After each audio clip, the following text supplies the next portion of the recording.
Thank you, Dan, and thank you to the selectors, whoever they were, who had the rash impulse to include me in this glittering array of talent being honoured tonight.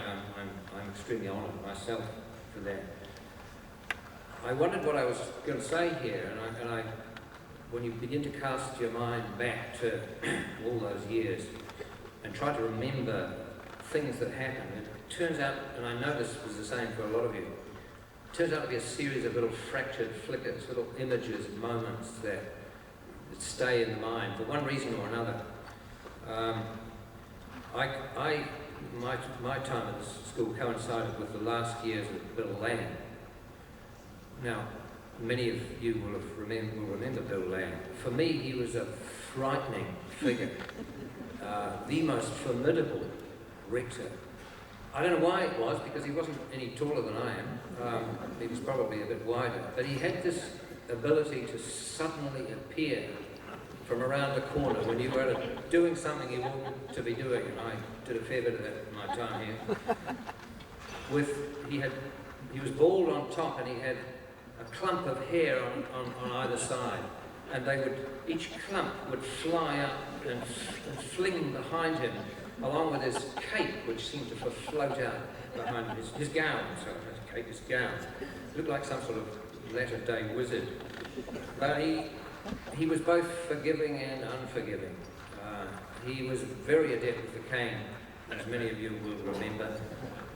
He had no compunction whatsoever in indulging in a little bit of, I think what Graham Sidney called corporal punishment. It was a time in which you kind of expected it, and that's all gone now, and it's interesting to reflect just what it did to us. I mean, like many of you will have been up there on the landing, which I think is still there, kind of. I don't think it's used for that purpose anymore. It may be used for other corporal purposes, I don't know. But you would be invited to visit the landing at the end of the school day, and you would be made to wait. And there were several masters, who probably better remain nameless, who would make you wait. And there was a long queue which would tail off down the stairs and round through the lobby and out into the quadrangle. And I can remember the howls of pain and anguish that would echo out. But as a number of people have said already, as Michael McIntyre finally discovered, there was a certain honour in being caned. And I think we all realised that after the first 6, it didn't kind of hurt so much anymore. And if you chose the right size exercise book, the smaller variety, and shoved it down your pants, it hurt even less. I remember that. Bill Lang said to us, there were a group of prefects on the final night in 1961. We said we want to put up a tent and have a party in the quadrangle. Somewhere over there. And he said, amazingly, we haven't asked him, and said, look, we put a tent up and we're going to have a little party. He said, no alcohol? We said, no, we lied. And he agreed to it. It was the only thing I ever managed to get him to agree to, I think. And we set up our tent out in the quadrangle. It was, December. It was a nice night. The alcohol was spirited in. Unfortunately, Bill Lang had told most of the rest of the school that we were doing this. So as the night wore on, we suffered attacks from, goodness knows how many people. Somebody even tried to set a light to the tent when we finally lapsed into drunken slumber about 4 o'clock in the morning. We survived it, and it was a very nice way to go out. I remember other things too. There was a kind of unspoken premise that you would never climb over the Berlin Wall between us and Queen's High. That was an absolutely no-go area. And it's odd now, as far as I know, the wall is gone, or the fence is gone. There is very steady interaction between the two schools. How things have changed. We weren't allowed even to look over the fence. I remember too the rifle range. It was a strange thing. It's gone, of course, with everything it represented. Our PE teacher, I think his name is Tom Mathias, many of you will remember him. He was a Welshman with the thickest Welsh accent you could ever imagine. He would, there was no gym, there was no organised PE, it was just round the rifle range and back to me. And that's what we would do for PE. And then when the last guy who had to do it would have to do it again. So it went on. We would run round and round the rifle range and back to Mr. Matthias.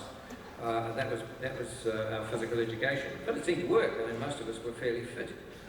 I remember the fives court as well. That's two has gone. The wonderful fives court that I think Paul Ostraker was saying, two masters' cars were pushed into and wedged inside. It seems to me a great pity that that's no longer there. It was a very communal kind of game, and everybody could play. You had to queue up and book the court, but it was great fun. That too has gone. A number of people talk about the cadets. I hated the cadets, largely because of the uniform. Those heavy serge outfits that we were required to wear were so unsuitable that it was, and particularly it always took place in February, the beginning of the school year. I'm not quite sure why. It was to try to get some order into us, I guess.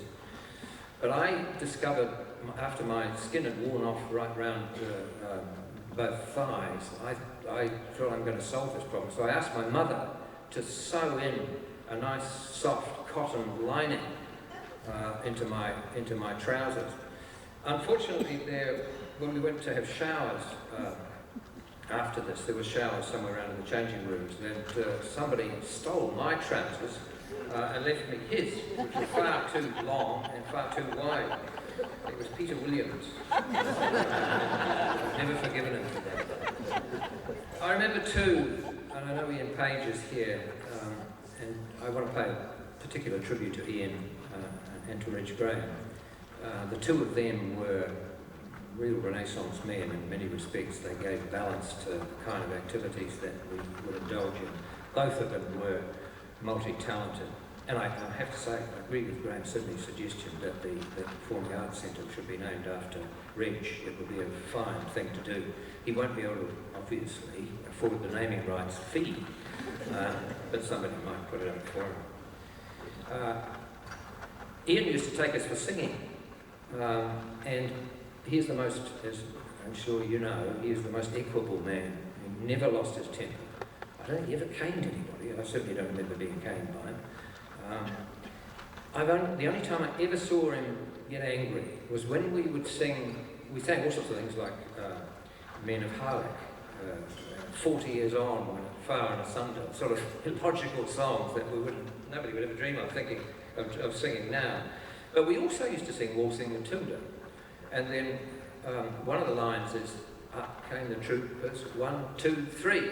And every time we would sing this, somebody in the room would shout out, 4!